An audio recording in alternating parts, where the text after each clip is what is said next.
This is a war like no other, an enemy that we have not faced.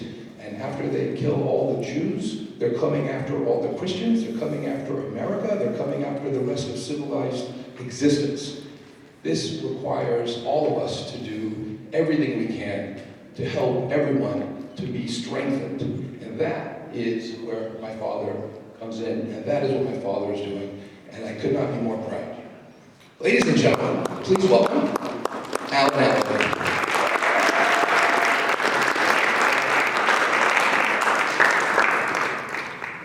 Tell you a couple real quick stories. I'm going to give you advice first. If you want a successful life, live your life backwards. And everybody says, what the hell does that mean?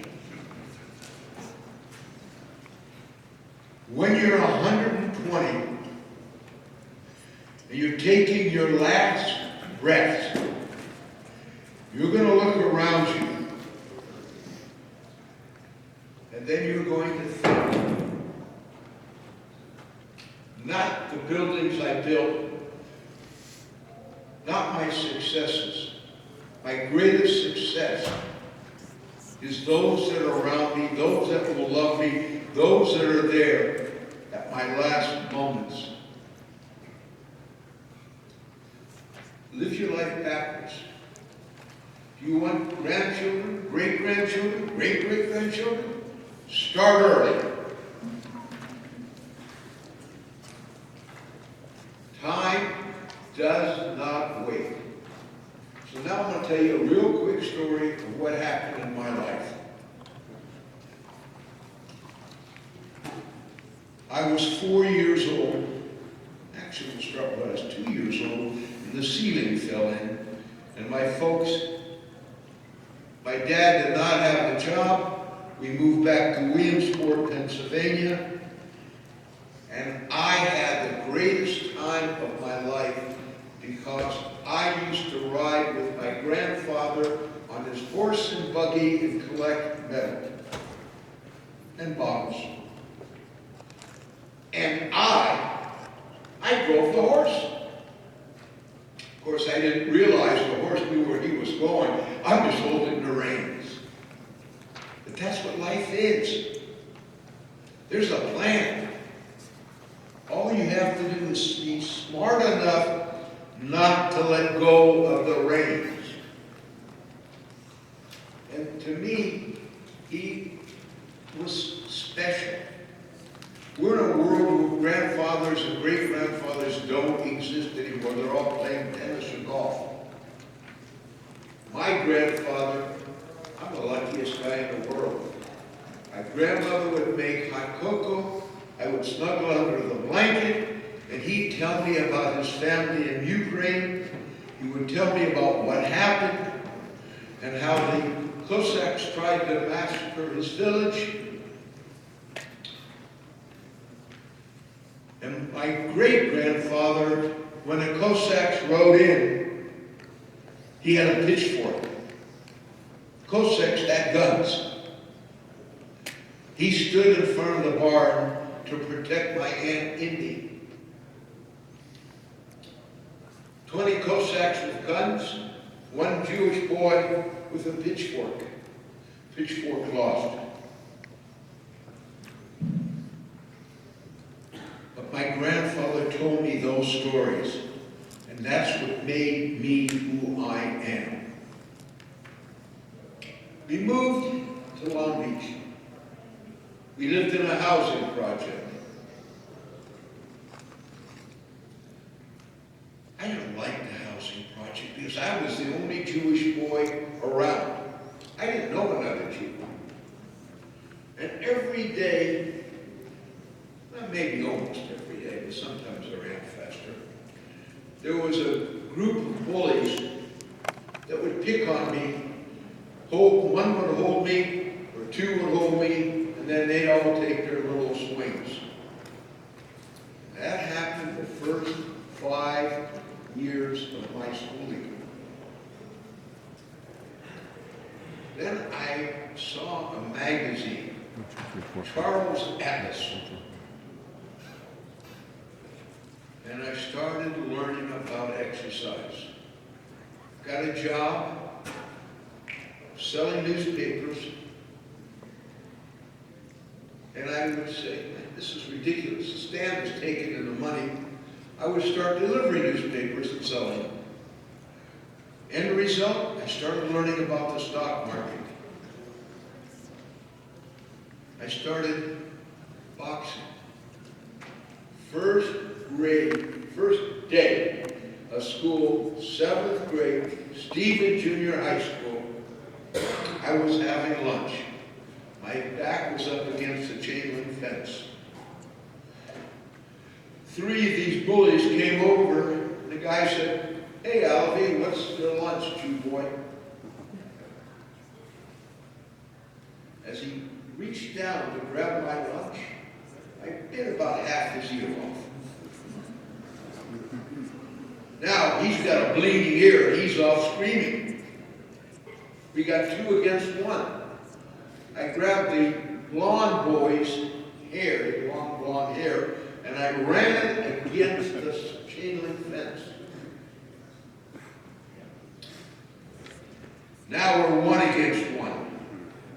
One started running. Because remember, bullies only pick on you when you're weak. They didn't know I had been weightlifting. End result, I caught him in the hallway. He took off running. I grabbed him, pulled him into the hallway, and tried to pound his head through the cement floor.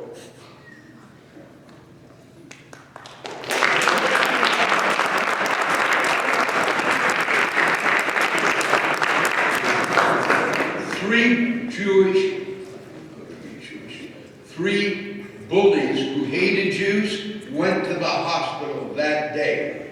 And I got you.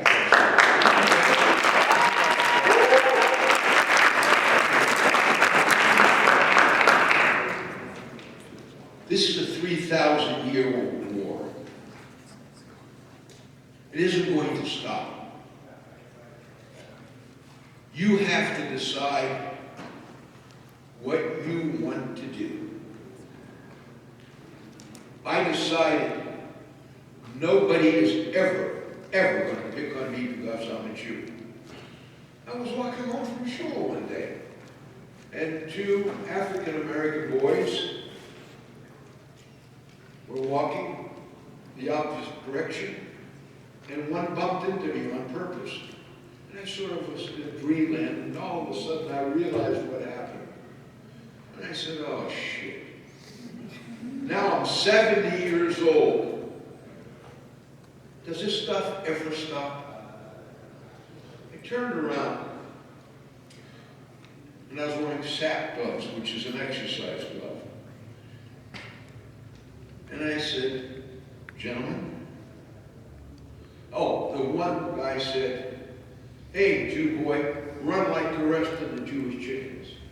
And I said, you assholes just picked on the wrong Jew boy.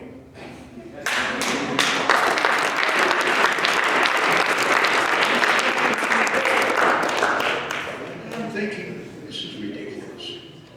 And so I said to the guys, as they were backing up, as now I'm coming towards them, game over. All of a sudden, we got to change a game changer.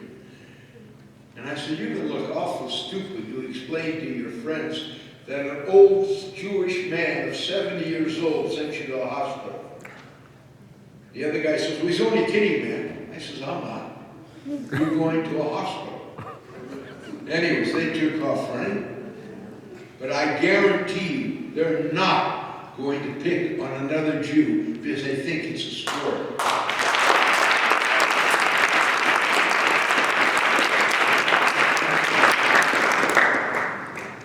In a place where there is no men, us boys must stand and strive to be men.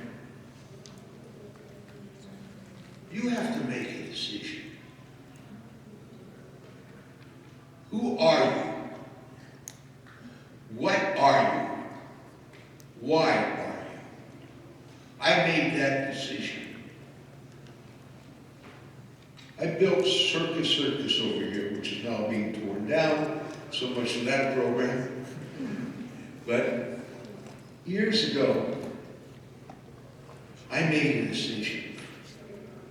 My decision was, I'm going to be a success. I made a decision when I was 14, I'm getting out of a housing project. I made a decision, nobody is going to pick on a Jew and get away with it. Today, the first time in our history, you don't get to pick on Jews. They thought it was great fun when they brought the hostages into Gaza. They don't think it's so much fun now when they're all living in tents. If you don't stand up, who will? I decided I will stand up. I will make a difference. All of you can make a difference. The best thing you can ever do is get married young. The best thing you can ever do is have a Jewish family. The greatest revenge, the greatest, is have Jewish children. Yeah.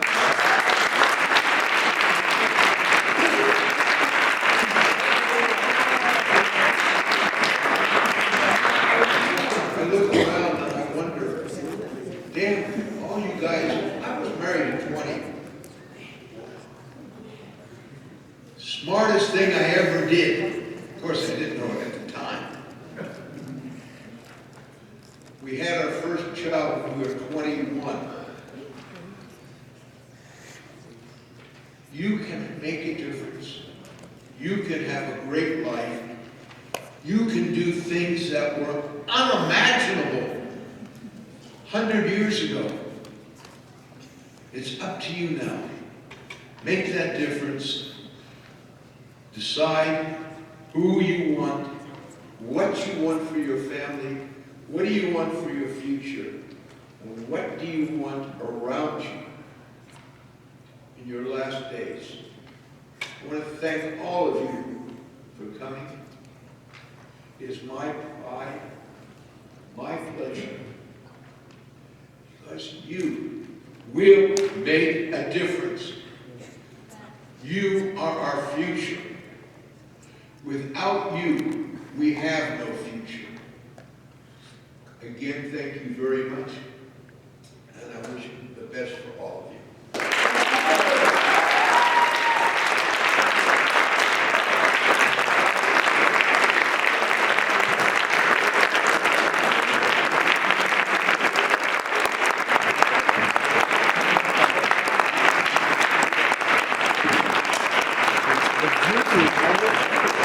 Okay, so the recipe here is have Jewish children. The doors are going to be locked until somebody here is to get engaged and married tonight. So close the doors.